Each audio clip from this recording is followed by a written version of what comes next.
ఓం శ్రీకృష్ణ పరబ్రహ్మణే నమః. యావానర్థ ఉదపానే సర్వతః సంప్లుతోదకే తావాన్ సర్వేషు వేదేషు బ్రాహ్మణస్య విజానతః కర్మణ్యేవాధికారస్తే మా ఫలేషు కదాచన మా కర్మఫలహేతుర్భో మా తే సంగోస్త్వ కర్మణి యోగస్థః కురు కర్మాణి సంగం త్యక్త్వా ధనంజయ సిద్ధ్యసిద్ధ్యో సమో భూత్వా సమత్వం యోగ ఉచ్యతే దూరేణ హ్యవరం కర్మ బుద్ధియోగాత్ ధనంజయ బుద్ధౌ శరణమన్విచ్ఛా కృపణాఫలహేతవః బుద్ధియుక్తో జహాతిహ ఉభే సుకృతదుష్కృతే తస్మాద్ యోగాయ యుజ్యస్వ యోగకర్మసు కౌశలం కర్మజం బుద్ధియుక్తా హి ఫలం త్యక్త్వా మనీషిణః జన్మబంధ వినిర్ముక్తా పదం గచ్ఛిత్యనామయం యదా తే మోహకల్లం బుద్ధిర్వ్యతితరిష్యతి తదా దంతాసి నిర్వేదం శ్రోతవ్యస్య శ్రుతస్య చ శృతి విప్రతిపన్నా తే యదా స్థాస్యతి నిశ్చలా సమాధావచలా బుద్ధిః తథా యోగమవాప్స్యసి.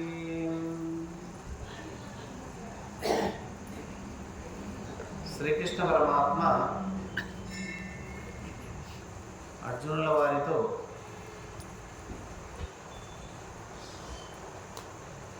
సాంఖ్యయోగం గురించి వివరిస్తూ ఉన్నారు. గడిచిన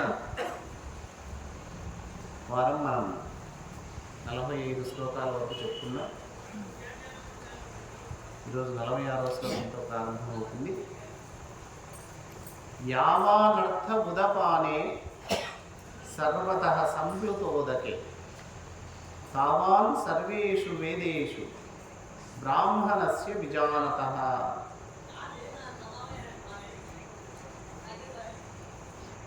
ఒక ఉదాహరణ చెప్తున్నారు ఇక్కడ. అన్ని వైపులా జలములతో నిండి ఉన్నటువంటి ఒక సరస్సు, జలాశయం. సరస్సులో అన్ని వైపులా నీటితో నిండి ఉన్నదట ఆ జలాశయం. ఆ జలాశయం వల్ల మనకేం ప్రయోజనం ఉంటుంది అంటే త్రాగి దప్పిక తీర్చుకోవడానికి మనకు అవకాశం ఉంటుంది. అంటే జలాశయం అంత పెద్దగా ఉన్నా జలాశయంలో నీళ్లు త్రాగి మనం దప్పిక తీర్చుకోవచ్చు. దప్పిక తీర్చుకోవడానికి జలాశయమేనక్కర్లేదు,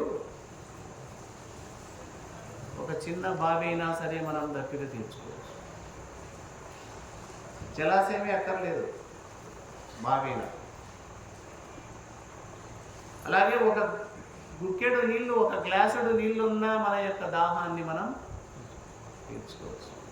అంటే ఒక గ్లాసుడు నీళ్ళతోనైనా, ఒక బావిలో నీటితోనైనా, ఒక కుంటలో నీటితో అయినా, ఒక సరస్సులో నీటితోనైనా మనము దాహాన్ని ఎలా తీర్చుకుంటామో అలాగా బ్రహ్మజ్ఞానికి, అంటే ఈ జ్ఞానాన్ని ఎవరైతే సంపాదించి ఉంటారో, ఈ బ్రహ్మ జ్ఞానాన్ని ఎవరు పొందింటారో, ఎవరికైతే అజ్ఞానం తొలగిపోయి ఉంటుందో వాళ్లకు సమస్త వేదములలో ఉన్న సారమంతా తెలిసి ఉంటుంది. అన్ని వేదాలు, అన్ని ఉపనిషత్తుల్లో ఏ సారమైతే ఉందో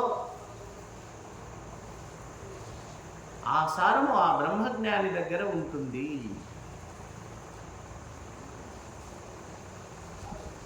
వేదములలో కర్మకాండ ఉన్నది, జ్ఞానకాండ ఉన్నది, ఉపాసనాకాండ ఉన్నది. వేదముల యొక్క అంతం దేన్నైతే తెలుపుతుందో, వేదాంతం ఏం తెలుపుతుందో ఆ వేదాంతాన్ని ఉపనిషత్తులు తెలియజేస్తుంది. మరి ఈ ఉపనిషత్తుల సారమంతా, వేదాలలో ఉన్న సారమంతా ఎవరి దగ్గర ఉంటుందంటే ఒక్క బ్రహ్మజ్ఞాని దగ్గర ఖచ్చితంగా ఉంటుంది. ఆయన వేదాలన్నీ చదవనక్కర్లేదు, వేదాలన్నీ పరిశీలించనక్కర్లేదు, ఉపనిషత్తులన్నీ నేర్చుకోనక్కర్లేదు, ఉపనిషత్తులన్నీ చదవనక్కర్లేదు. ఆ ఉపనిషత్తులలో, వేదాలలో ఏ ఏ సారమైతే ఉందో ఆ సారమంతా ఎవరిలో ఉంటుంది? బ్రహ్మజ్ఞానిలో ఉంటుంది. అంటే బ్రహ్మజ్ఞాని చాలా గొప్పవాడు. ప్రపంచంలో అన్నిటికన్నా ఉత్తమమైన పదవి ఏది, ఉత్తమమైన పదము ఏది అంటే అదే పరమపదం, అదే బ్రహ్మజ్ఞానం. లౌకికమైనటువంటి పదవులు ఎన్ని ఉన్నా అవి ఏదో ఒక రోజు తొలగిపోయేటివే. అవి తొలగిపోకపోయినా వాటిని వదిలి మనమైనా పోవాలి. కానీ బ్రహ్మజ్ఞానం అలా కాదు. ఒక్కసారి బ్రహ్మజ్ఞానం లభించింది అంటే, బ్రహ్మజ్ఞానివి అయినావంటే, అజ్ఞానం తొలగిపోయిందంటే నువ్వు శాశ్వతుడు అయిపోతావు. అదే మోక్ష పదం, అదే పరమపదం. మరి ఆ బ్రహ్మజ్ఞానం రావాలి అంటే ఏం చేయాలి? మనం అక్కడ అర్జునుడే కాదు, మనం కూడా అజ్ఞానం తొలగిపోయి బ్రహ్మజ్ఞానం కావాలి మనకు అంటే మనం చేయాల్సిన పని ఏమిటి అనేది ఈ శ్లోకాల్లో చెప్తున్నాడు పరమాత్మ. కర్మణ్యేవాధికారస్తే మా ఫలేషు కదాచన మా కర్మ ఫలహేతుర్భో మా తే సంగోస్త్వ కర్మణి. కర్మణ్యేవా అధికారస్తే, కర్మ చెయ్యట యందు మాత్రమే నీకు అధికారం ఉంది. మొట్టమొదటిది బాగా ఇది గుర్తుంచుకోవాలి మనందరికీ. దేని మీద అధికారం ఉంది మనకు? కర్మ చేయడంలో మాత్రమే నీకు అధికారం ఉంది. చేయాలి అంటే ఏం కర్మ చేయాలి? ఎవరికి ఇబ్బంది లేనటువంటిది, ఎవరికి నష్టం కలగనటువంటిది, నీకు నష్టం కలగనటువంటిది, నీకు ఇబ్బంది కలగజేయనటువంటి కర్మ చెయ్యాలి. ఆ కర్మ చెయ్యాలి. అందరూ చెయ్యను అంటే కుదరదు, జ్ఞానం రాదు. ఏ కర్మ చేయకోకుండా నేను ఒక మూల కూర్చుంటా అంటే నీకు జ్ఞానం పొరపాటు కూడా రాదు. అందుకే ఏమంటున్నాడు? కర్మణ్యేవ అధికారస్తే, కర్మ చెయ్యాలి చెయ్యాలి చెయ్యాలి. నీకు కర్మ చేయుట యందు అధికారం ఉంది.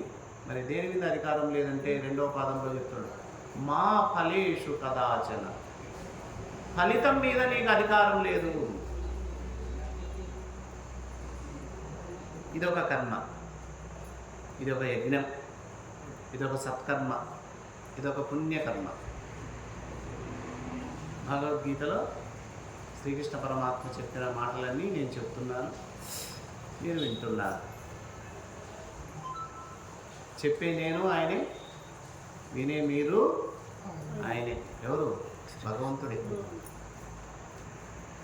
గంటసేపు కూర్చొని వింటే నాకేమొస్తుందని మీరు అడగకూడదు. గంటసేపు కూర్చొని చెప్తే నాకేమొస్తుందని నేను అడగకూడదు. అంటే ఆ ఫలం మీద మనకు అధికారం లేదు. మీకు లేదు, నాకు లేదు. ఎందుకు లేదు అంటే చెప్పేది నేను కాదు, వినేది మీరు కాదు. చెప్పేది ఆయనే, వినేది ఆయనే. కాబట్టి ఫలితం మీద మీకు అధికారమే లేదు. అదే మా ఫలేషు కదాచన.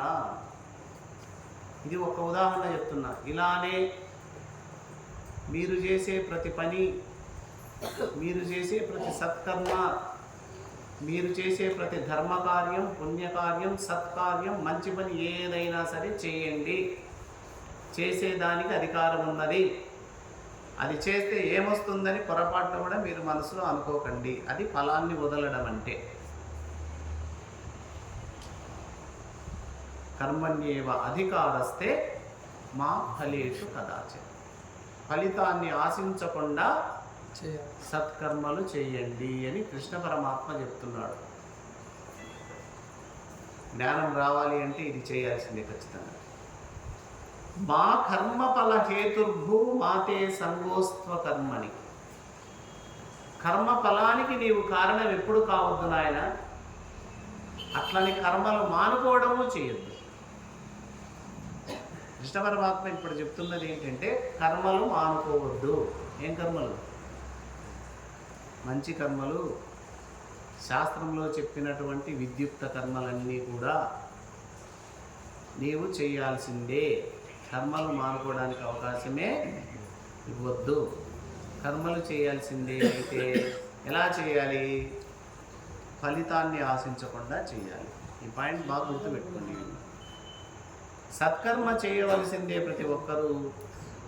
అయితే ఆ సత్కర్మ ఎలా చేయాలి అంటే ఫలితం మీద ఆసక్తి లేకుండా, ఫలితాన్ని అడక్కోకుండా, లాభాన్ని అడక్కోకుండా చేయాలి. ఇది ఒక రత్నం. భగవద్గీతలో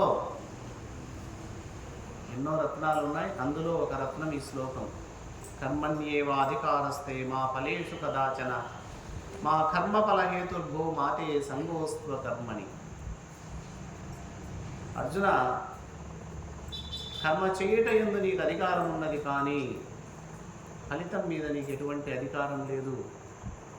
కర్మఫలానికి నీవు కారణం కావద్దు, అట్లాగని కర్మలు చేయడం మానుకోవద్దు అని అర్జునుడికి చెప్పాడు, మనకు కూడా చెప్పాడు. కాబట్టి మనమంతా ఈ శ్లోకం ద్వారా మనం గ్రహించిన అంశం ఏంటంటే, మొదట సత్కర్మలు చేయాలి ఒకటి, రెండవది ఫలితాన్ని ఆశించకుండా చేయాలి. 2 పాయింట్లు బాగా గుర్తుంచుకోండి, ఇది ముఖ్యమైనది. కర్మయోగం అంతా ఇదే. కృష్ణ పరమాత్మ చెప్పిన యోగాల్లో కర్మయోగం, భక్తి యోగం, ధ్యానయోగం, జ్ఞానయోగం అని 4 చెప్పాడని చెప్పారు. కర్మయోగం, భక్తి యోగం, ధ్యానయోగం, జ్ఞానయోగం. 4టిలో మొదటిది ఇది కర్మయోగం. ఏమిటి కర్మయోగం అంటే మనకు తెలియాలి కదా, విన్నవాళ్లకు. బయట వాళ్ళకు తర్వాత చెప్దాంలేండి, ముందు మనకు అర్థం కావాలి కదా. కర్మయోగంలో ఈరోజు 2 పాయింట్లు చెప్పుకున్నాం. ముఖ్యంగా ఈ శ్లోకంలో సత్కర్మలు ఖచ్చితంగా చేయాలి, అయితే ఫలితాన్ని ఆశించకుండా చేయాలి. ఈ 2 విషయాలు బాగా గుర్తుంచుకోండి. అందుకే నొక్కి చెప్తున్నాను పదే పదే. సత్కర్మలు ఖచ్చితంగా చేయాలి. ఎలా చేయాలి? ఫలితం మీద ఆసక్తి లేకుండా, ఫలితాన్ని ఆశించకుండా చేయండి. ఇక 48వ శ్లోకం చూడండి. యోగస్థః కురు కర్మాణి సంగం త్యక్త్వా ధనంజయ సిద్ధ్య సిద్ధ్యో సమో భూత్వా సమత్వం యోగముచ్యతే. ఒక సందేహం వస్తుంది మనకు. సత్కర్మ చేస్తాము, అది నెరవేరుతుందా, నెరవేరదా? దానివల్ల సిద్ధి వస్తుందా, సిద్ధి రాదా? నీకు సంబంధం లేదు. జరగని, జరగకపోని, సిద్ధి కానీ, సిద్ధి కాకపోని, ఈ రెండింటికి నీకు సంబంధమే లేదు. ఎలా చూడాలి నువ్వు? నెరవేరినా ఒకే భావనతో ఉండు, నెరవేరకపోయినా ఒకే భావనతో ఉండు. జరిగినా జరగకపోయినా, సిద్ధించినా సిద్ధించకపోయినా నీ మనసును మార్చొద్దు, కదిలియొద్దు. దాన్ని ఏమంటున్నా అంటే సమత్వభావం. 3వ పాయింట్. సత్కర్మ చేయాలి మొదటిది, ఫలితాన్ని ఆశించకుండా చేయాలి రెండవది, జరిగినా జరగకపోయినా, నెరవేరినా నెరవేరకపోయినా, సిద్ధించినా సిద్ధించకపోయినా సమభావంతోనే ఉండు. 3వది. ఏ భావన ఉండాలి మనకు? సమభావన. చివరి పాదంలో ఉంది సమత్వం యోగముచ్యతే. యోగం అంటే ఏంటి అంటే ఈ సమభావన ఉంటే అది యోగం, కర్మయోగం. నీలో ఎప్పుడు ఆ సమభావన ఉండాలి. బుధవారం కార్యక్రమానికి వెళ్ళాలి, వెళ్తూ వెళ్తూ దారిలో ఒక ఆటంకం కలిగింది. ఏం చేస్తావు? సమభావాన్ని పెట్టుకోండి. సరే, ఇది కూడా భగవంతుడి ఇచ్చిన ప్రసాదం. వచ్చావు కార్యక్రమానికి, చెప్పేది వినడానికి లేకుండా అవకాశం నీకు నిద్ర వచ్చింది పొరపాటు అనుకుందాం. ఓకే, ఉదాహరణ రాకూడదు. సరే, అది కూడా భగవత్ ప్రసాదమే. అంటే జరిగినా భగవంతుని ప్రసాదమే, జరగకపోయినా భగవంతుని ప్రసాదమే, సిద్ధించినా భగవత్ ప్రసాదమే, సిద్ధించకపోయినా భగవత్ ప్రసాదం అనే భావనతో ఉంటే అది సమభావన. ఇది 3వ పాయింట్. సమత్వం యోగముచ్యతే. ఎవరైతే సమభావనతో ఉంటారో ఎవరైతే సమభావాన్ని వదలకుండా ఉంటారో దాన్ని యోగము, ఆడు యోగి. మూడు ముఖ్యమైన అంశాలు కూడా వచ్చాయి, తర్వాత చదువు. దూరేణ కేవలం కర్మ బుద్ధియోగా ధనంజయ బుద్ధౌ శరణమన్విక్ష కృపణాఫలకేతవః. ఈ సమత్వ బుద్ధి లేకుండా, ఈ సమభావం లేకోకుండా ఆదాయం వచ్చినప్పుడు ఎగిరెగిరి పడడం, నష్టం వచ్చిన కుంగిపోవటం అనేది జరిగిందనుకో, సమత్వభావం నీకు లేనట్లు. ఆ కర్మ చాలా తక్కువ జాతికి చెందినది, తక్కువ శ్రేణికి చెందినది. అంటే నెరవేరితే ఒక రకం నీ మనసు, నెరవేరకపోతే నీ మనసులో ఇంకో రకం ఉందంటే ఆ కర్మయోగం కాదది. దాన్ని ఇంకా యోగం అనరు, అది కర్మ అంటారు దాన్ని. మరి కర్మలా ఉండాలా, యోగంగా మారాలా? కర్మయోగముగా మారాలి. కర్మయోగంగా మారాలంటే నువ్వు ఎలా ఉండాలి? సమత్వ బుద్ధితో ఉండు. సమబుద్ధి విశిష్యతే. సమబుద్ధితో జీవించాలి. తర్వాత 50 శ్లోకం. బుద్ధియుక్తో జహాతిహ ఉభే సుకృత దుష్కృతే తస్మాద్ యోగాయ యుజ్యస్వ యోగ కర్మసు కౌశలం. యోగ కర్మసు కౌశలం. అర్జున, నీవు చేసే పనిని నైపుణ్యముతో నేర్పుతో చేస్తే అది యోగం అవుతుంది అండి. అది ఏ పని అన్నది? అక్కడ ఏం పని చేయబోతున్నాడు అర్జునుడు? యుద్ధం చేయబోతున్నాడు. కేవలం యుద్ధం చేస్తే అది కర్మ. దాన్ని నైపుణ్యముతో నేర్పుతో కుశలంతో చేస్తే అది యోగం. ఏమిటా నేర్పరితనం? యుద్ధము చేయడం నందు అర్జునుడికి అధికారం ఉంది. యుద్ధంలో జయిస్తామా, యుద్ధంలో ఓడిపోతామా అనేది అర్జునుడికి సంబంధమే లేదు. అది సమబుద్ధి. ఇక రెండవది, ఫలం వస్తుందా రాదా అర్జునుడికి సంబంధమే లేదు. కేవలం యుద్ధము చేయడం అనే కర్మ మాత్రమే అర్జునుడు చేయాలి. ఆ యుద్ధంలో ఏం ఫలితం వస్తుంది అని అర్జునుడు ఆలోచించకుండా చేయాలి. ఒకవేళ గెలిచినా ఒకటే, ఓడినా ఒకటే అనే సమబుద్ధితో చేస్తే ఆ కర్మ ఏమైంది? కర్మయోగమైంది. అట్లా చేయమని చెప్తున్నాడు. యుద్ధం ఫలితాన్ని ఆశించకు, యుద్ధం మాత్రం చేయి.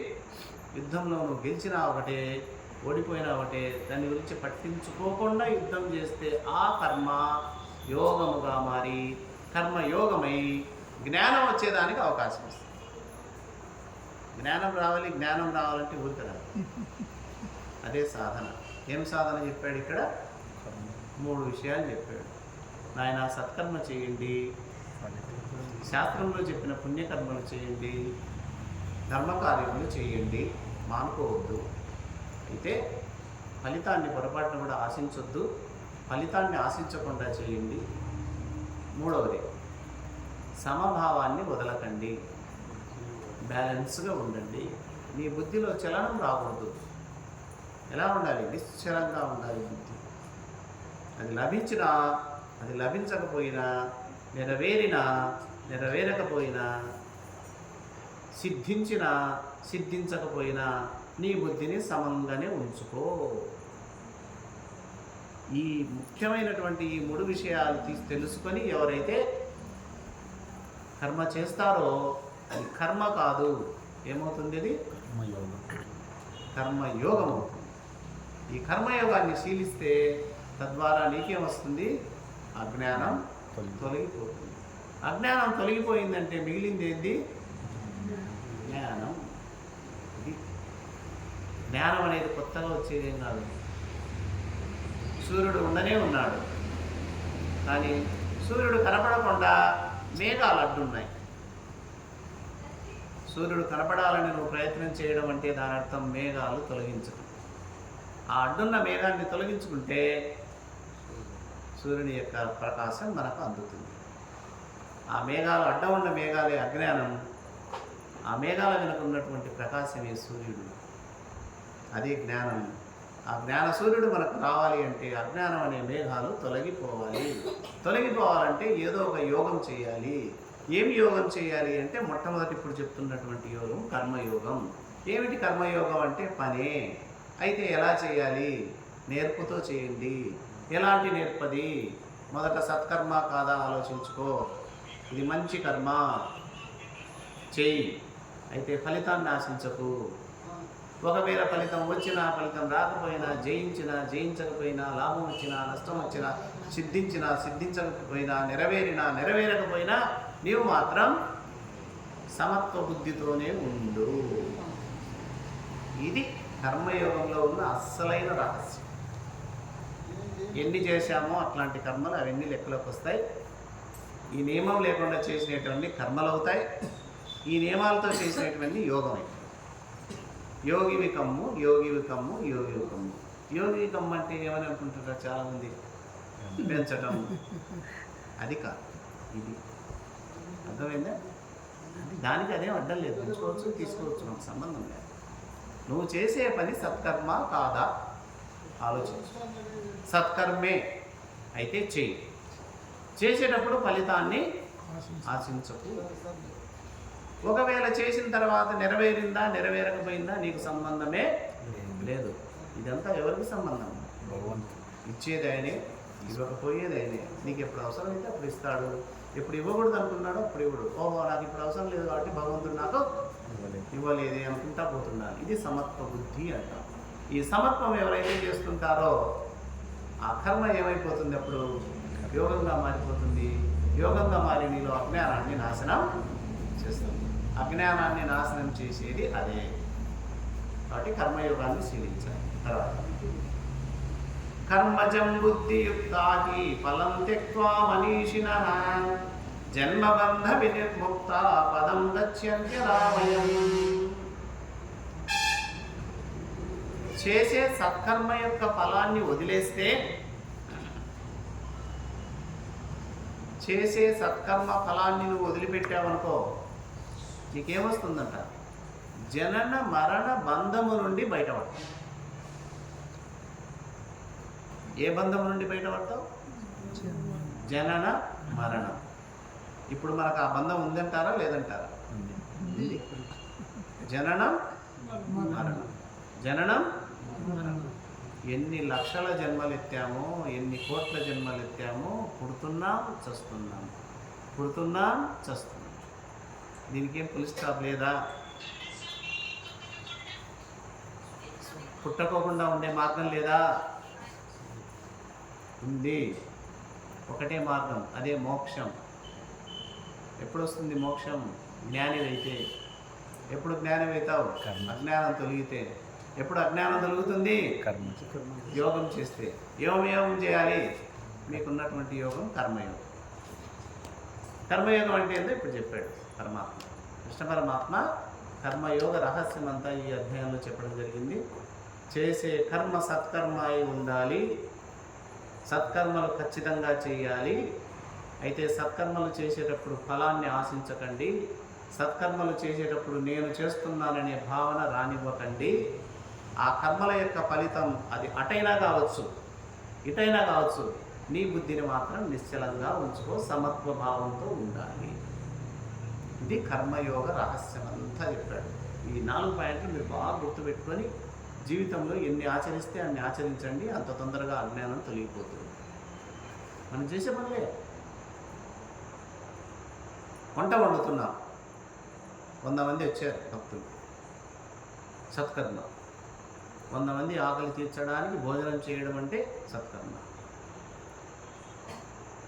స్వామి మహాప్రసాదం, నాకు సత్కర్మ చేసే అవకాశం ఇచ్చామని ఒక నమస్కారం పెట్టేద్దాం స్వామి. వంట మొదలు పెట్టావు, ఇంకా ఏం ఆలోచించాలి? భగవంతుని తలుచుకుంటూ వంట చేసి, నాకు ఏమిస్తారు వంట వండితే? అడగకూడదు. అడిగితే కర్మ, ఫలాన్ని అడిగితే కర్మ. అడగకుండా చేస్తే కర్మయోగం. అడిగితే కర్మ అవుతుంది, ఫలాన్ని అడగకోకుండా చేస్తే కర్మయోగం అవుతుంది. వంట చేశారు, 100 మంది వచ్చారు, భోజనం చేశారు, తృప్తిగా నిన్ను మెచ్చుకున్నారు, చాలా బాగా చేశారండి, వంటలు ఉన్నారు, సంతోషం, ఆనందపడ్డావు, అంతా కృష్ణార్పణ, నాదే ఉంది, శ్రీకృష్ణుడికి అర్పణ చేసి స్వామి కార్యక్రమం అయిపోయింది ఇంటికి వెళ్తున్నా అంటారు. చేయించుకున్న వాళ్ళు ఉంటారు ఇక్కడ. పోయినాడైనా అన్నా కూడా నువ్వు సమత్వంగానే ఇంటికి పో. అలా అనుకోకుండా 2000 రూపాయలు నీ చేతిలో పెట్టారండి, మహాప్రసాద్.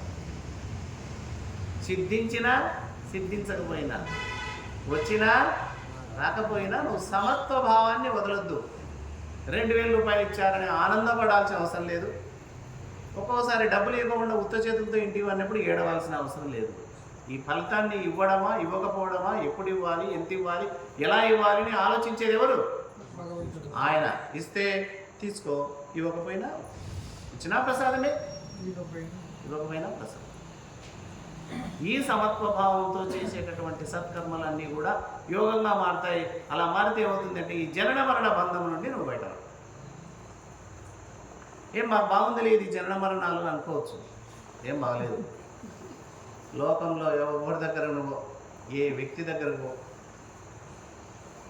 మహామహుల దగ్గరికి వెళ్ళి ఏమయ్యా పుట్టినప్పటి నుంచి మరణం మధ్యలో జరిగినటువంటి జీవితంలో నీ కష్టాలు రాలేదా? అమ్మా ఎదురు రాలేదన్నా, మస్తు వచ్చినాయి, దిక్కు తెలగదు వస్తున్నా, రాత్రి నిద్రపోగదు వస్తున్నాను, ఈ సమస్యల నుంచి బయటపడే మార్గం లేక అల్లాడిపోతున్నాను. సమస్య లేని వాడు ఎవరన్నా ఉన్నారా? లేదు. బాధలు లేని వాళ్ళు ఎవరన్నా ఉన్నారా? లేదు. ఏదో ఒక రకంగా, ఏదో ఒక విధంగా ప్రతి ఒక్కరికి సమస్య, ప్రతి ఒక్కరికి బాధే, ప్రతి ఒక్కరికి రోగమే. అదే భవరోగం. ఏం రోగం ఇది? జననం మరణం. ఈ రెండింటి మధ్య ఉన్నటువంటి జీవితంలో ఎన్ని ఆటలు, ఎన్ని పోట్లు, ఎన్ని కష్టాలు, ఎన్ని నష్టాలు, ఎన్ని బాధలు, ఎన్ని దుఃఖాలు, ఎన్ని సమస్యలు. కాబట్టి ఈ జననం ఉండకూడదు, ఈ మరణం ఉండకూడదు అంటే నీకు పుణ్య పాపాలు రెండు ఉండకూడదు. బాగా పుణ్యం చేశాడు ఒక వ్యక్తి, బాగా అర్థం చేసుకోండి అన్నారు. బాగా పుణ్యం చేస్తే మరణించిన తర్వాత ఆయన నేరుగా స్వర్గలోకానికి తీసుకెళ్తారు. అక్కడ రాజభోగం అనిపిస్తావు, ఏ లోటు లేకుండా స్వర్గంలో స్వర్గ సుఖాలు కదలకుండా అనుభవిస్తావు. చెల్లు పోయింది, నువ్వు చేసిన పుణ్యం అంతా అయిపోయింది. నాయన 10,000 రూపాయలు డిపాజిట్ చేసినావు నాయన, అందుకే హోటల్లో లగ్జరీగా నీకు ఉదయం టిఫిన్ పెట్టాం, మధ్యాహ్నం భోజనం పెట్టాం, రాత్రి పెట్టాము, 10,000 అయిపోయింది, ఇంటికి కొంటారు. నెక్స్ట్ రోజు ఒక నీటి చుక్క కూడా ఇవ్వరుగా, ఎందుకంటే నువ్వు పెట్టినటువంటి బ్యాలెన్స్ అయిపోయింది. నువ్వు ఈ జన్మలో చేసినటువంటి పుణ్యం అంతా ఏమైపోయింది? ఖర్చు అయిపోయింది స్వర్గం నందు. తిరిగి మళ్ళీ ఆడబడతావు, మళ్ళా జననం భూమి మీద. ఒకవేళ ఈ జన్మంతా అన్ని దరిద్రమైన కార్యాలు, నీచమైన కార్యాలు చేశామనుకో, అది పాపం. పాపం చేసిన వాళ్ళంతా నరకానికి వెళ్తారు. నరకంలో అక్కడ దుఃఖం అనుభవించాలి నువ్వు. నరకమునకు శిక్షలే, పుణ్యమునకైతే సుఖం, అదే పాపానికైతే దుఃఖం, నరకం. ఆ దుఃఖం అంతా అనుభవించి అనుభవించి అనుభవించి అంత చెల్లైనాక మళ్ళీ తీసుకుపోయి పుట్టుకో అని భూమి మీద పడేస్తారు. పుట్టాం, పుట్టిన తర్వాత చచ్చేంత వరకు మధ్యలో పుణ్యకర్మన్న చేస్తుంటావు, పాపకర్మ చేస్తావు. పుణ్యకర్మ చేస్తే స్వర్గానికి పోయి తిరిగి వస్తావు, పాపకర్మ చేస్తే నరకానికి పోయి తిరిగి వస్తావు. పోవడం రావడం, పోవడం రావడం, పోవడం. ఇదే పునరపి జననం పునరపి మరణం అని శంకరాచార్యులు. మరి ఎట్లా తప్పించుకోవాలి? అట్లా చేస్తే అట్లా చెప్తే సార్, ఇట్లా చేస్తే ఇట్లా చెప్తివే, అన్ని పుణ్యకార్యాలు చేస్తే స్వర్గానికి పోయి తిరిగి వస్తామని చెప్తున్నావు, అన్ని పాపకార్యాలు చేస్తే నరకానికి పోయి తిరిగి వస్తామని చెప్తున్నావే. రాకుండా పోకుండా ఉండాలి, దీనికి ఫుల్ స్టాప్. కర్మయోగం. ఫలితాన్ని ఆశించలేదు కాబట్టి, సమబుద్ధితో ఉన్నావు కాబట్టి నీ అకౌంట్లో పుణ్యం పడదు, నీ అకౌంట్లో పాపం పడదు. అంటే ప్లస్ ఉండదు, మైనస్ ఉండదు. ప్లస్ ఉంటే స్వర్గం, మైనస్ ఉంటే నరకం. నువ్వు సమత్వ బుద్ధితో ఫలితాన్ని ఆశించకుండా, కర్తృత్వం లేకోకుండా అంతా ఆయన మీద భారం వేసి చేస్తే నీ అకౌంట్లో ప్లస్ ఉండదు, మైనస్ ఉండదు. ఏముంటుంది? నిల్, జీరో. జీరో ఎప్పుడైతుందో అప్పుడు నీకు మళ్ళీ జన్మ ఉంటుంది. అర్థమైందే? జనన మరణం తప్పించుకునే మార్గం అర్థమైందే? ఇప్పుడు అడిగా ఉన్నాను, ఎట్లా సార్ అని. ఇది పద్ధతి. చేయొద్దని చెప్పలేదు. పుణ్యకర్మ చేయి. పుణ్యకర్మ చేస్తే స్వర్గానికి కూడా పోకుండా ఉండాలంటే ఫలితాన్ని ఆశించొద్దు. సమత్వ బుద్ధిని వీడొద్దు. నేను చేస్తున్నాననే కర్తృత్వ భావన వద్దు. ఇలా చేస్తే అది కర్మయోగంగా మారి నీకు పుణ్యాన్ని ఇవ్వదు, పాపాన్ని ఇవ్వదు, మళ్ళీ జనన మరణం నుండి నిన్ను తప్పిస్తుంది. అందుకే కర్మయోగం చాలా శ్రేష్టమైనది. 52వ శ్లోకం చూడండి. యదా తే మోహ కలిలం బుద్ధిర్వ్యతితరిష్యతి తదా గంతాసి నిర్వేదం శ్రోతవ్యస్య శ్రుతస్య చ. మనం ఊబిలో ఇరుక్కపోయినాం. ఊబి అంటే తెలుసు కదా, బయటికి రాలేనటువంటి బురద గుంత. బయటికి రాలేనటువంటి బురద గుంతలో ఇరుక్కపోయినాం. ఏమిటి ఆ బురద గుంత? ఇదే పుట్టడం చావడం, పుట్టడం చావడం, ఇదే బురద గుంత, ఊబి. మరి ఊబిలో ఇరుక్కపోయినావు. నువ్వు బయటికి రావాలి అంటే వైరాగ్యం రావాలి. వైరాగ్యం రావాలి అంటే దీని మీద ఆసక్తి వదిలిపెట్టాలి. ఎప్పుడైతే ఫలం మీద ఆసక్తి వదిలావో, నెరవేరకపోయినా సమత్వ బుద్ధితో ఉన్నావో, ఎప్పుడైతే నేను చేస్తున్నానని అనుకోకుండా కర్మ చేస్తున్నావో అప్పుడు మాత్రమే ఈ ఊబి నుండి బయటకు వస్తావు తప్ప లేకపోతే ఈ ఊబి నుండి బయటికి రావడం చాలా చాలా కష్టం. అందుకే కర్మయోగం చేయండి, ఈ ఊబి నుండి బయటపడండి. కర్మయోగం మనం లెక్క పెట్టుకోవచ్చు. మనం చేస్తున్నది కర్మయోగమా, కర్మయోగమా? కర్మలు తగ్గించండి, కర్మయోగం పెంచుకోండి. ఇది మనకు శ్రేయస్సు. శృతి విప్రతిపన్నాతే యథాస్తాస్థితి నిశ్చల సమాధావచలా బుద్ధి తదా యోగమవాప్స్యసి. చెవులున్నాయి, రకరకాల మాటలన్నీ వింటూ ఉంటాం. ఒక్కొక్కసారి అయోమయానికి గురవుతాం. ఒక సమస్య వస్తే అంటే 10 మంది 10 రకాలుగా జవాబు చెప్తారు. అది చేయని ఒకరు, ఇది చేయని ఒకరు, ఇలా చేయి అలా చేయని రకరకాలు. అప్పుడు అంత చీకాకు, మనసులో ఏం చేయాలో అర్థం కాక చీకాకు పడిపోతాం, అయోమయానికి గురవుతాం. అట్లాంటి బుద్ధి కదులుతుంది.